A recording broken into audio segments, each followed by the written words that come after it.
it's gonna be a good life. It's gonna be a good life, good life. I say, oh. What's poppin', people? It's Dante.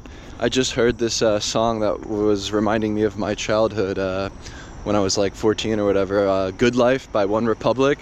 Heard that on the radio yesterday in a shop when I was with a friend. And so it has me thinking this morning about what is the good life and how to live a good life. And so if you're anything like me, you're probably a photographer, an artist, somebody who likes to create things. The most simple way that I can frame what a good life looks like for an artist is to be in the flow state of production, to create more, to go out into the world with your camera and to simply click that damn shutter. You know, this to me is where I thrive. It's through producing, it's through creation. However, there are simple protocols, things that I follow that are on a more practical, physical level that I've found to enhance my life.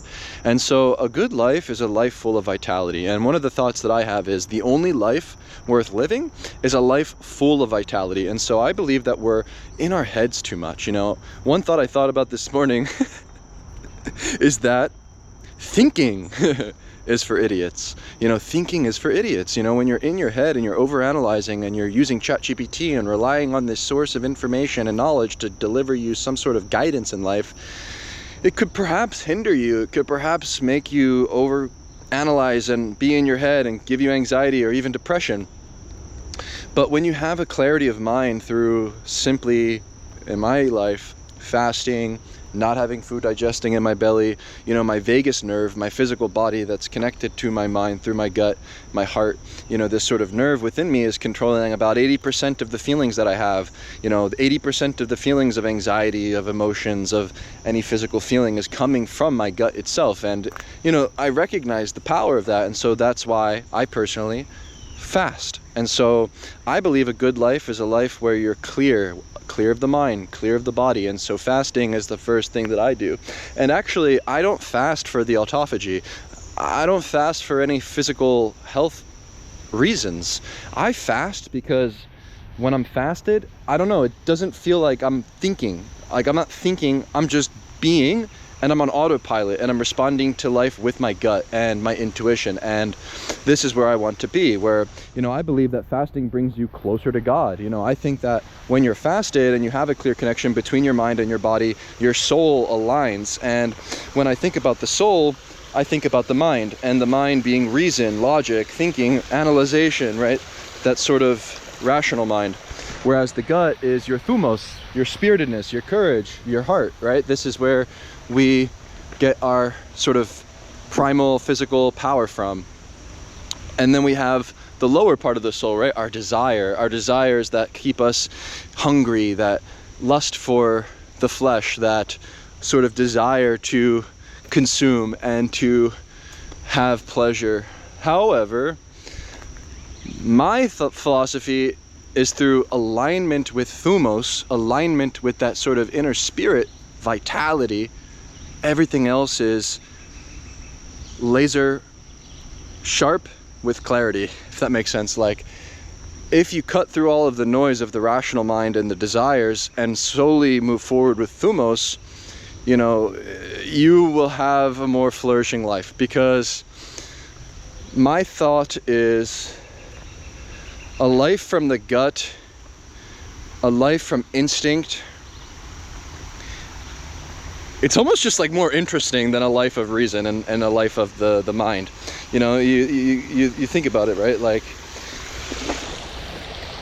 you can sit on your butt all day and talk to an AI and come up with a million ideas, but if you're not actually out in the world doing things and expressing your will to power physically, I don't know, that's just not a life worth living. It's like, metaphorically, you could plug yourself into the Matrix or glue the VR headset to your brain and be in an alternate reality through the digital world and sort of live there as a sort of vegetable, not even in your physical body, but only in your mind.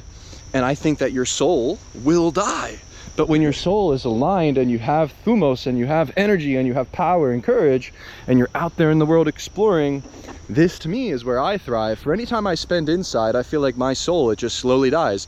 But when I'm moving my body out here in the open world on the front lines of life, I thrive. You know, this is where I feel most alive, through the sensual experiences of the fresh air, through the way in which I can touch things and feel the different textures of the leaves and the trees and the ground below me. One thing I like to do is wear barefoot shoes, and so when I go to work, I wear these Primus, Vivo Primus 4 light all-weather barefoot shoes, and they give me the same feeling of wearing my barefoot Vibram 5-finger shoes. However, they don't look as ridiculous for work, right? So they look like normal sneakers. And so when you remove your shoes and you connect with the earth, you feel more, you sense more, you're strengthening your feet, your legs, your back, your posture, your spine. And then through learning how to walk barefoot, you return to that primal way of being. And I think through embracing the primal way of life more, you will thrive more. And so think of a hunter. A hunter is not going to feast on unlimited meat before they go out and kill their prey.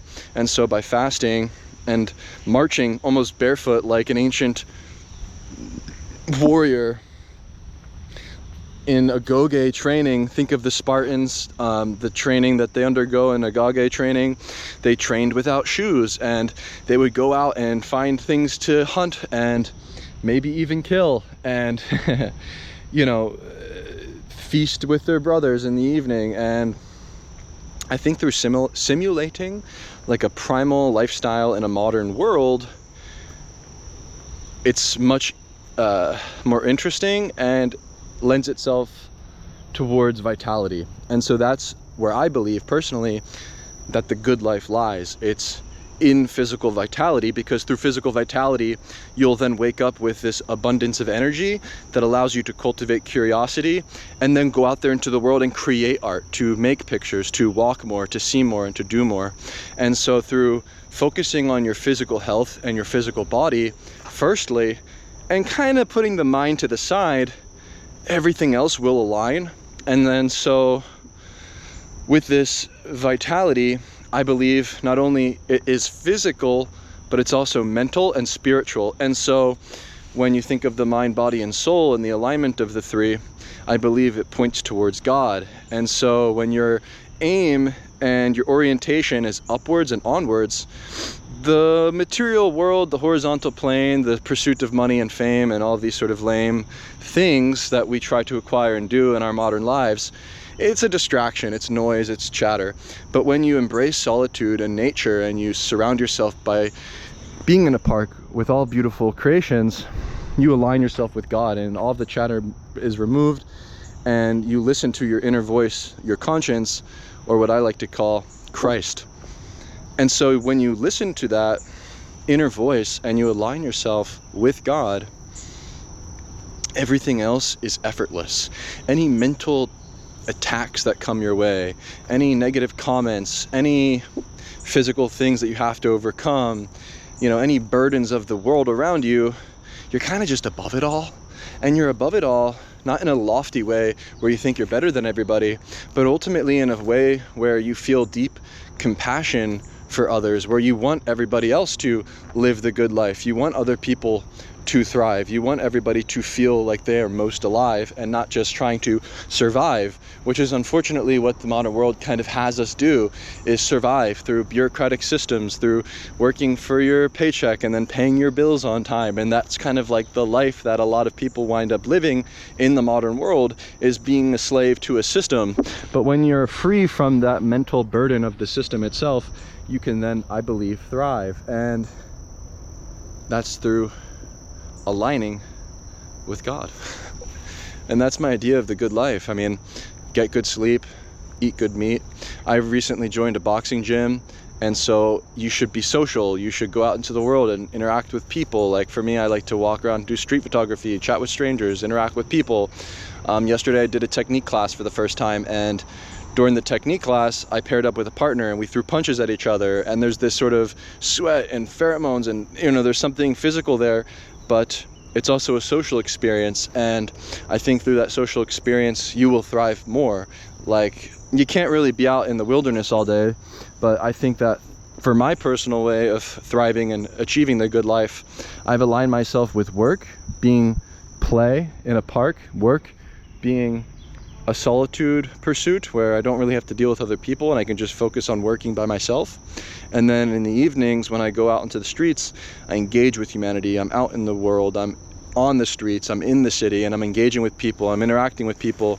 And so, you know, sometimes people are confused by me and think that I'm introverted or something, but actually I'm not introverted or extroverted. I think putting a label on yourself is kind of foolish, but I like to retreat to the woods as much as I like to be on the front lines of life, exploring and engaging with people. So yeah, there's really no one size fits all.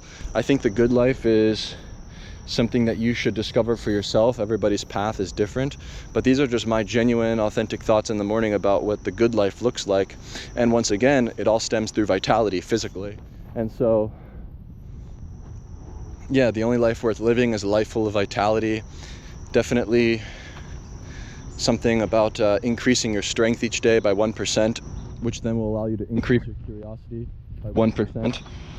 And so yeah, think more critically about the good life and how you can achieve that, because yeah, I just want us to thrive, not survive.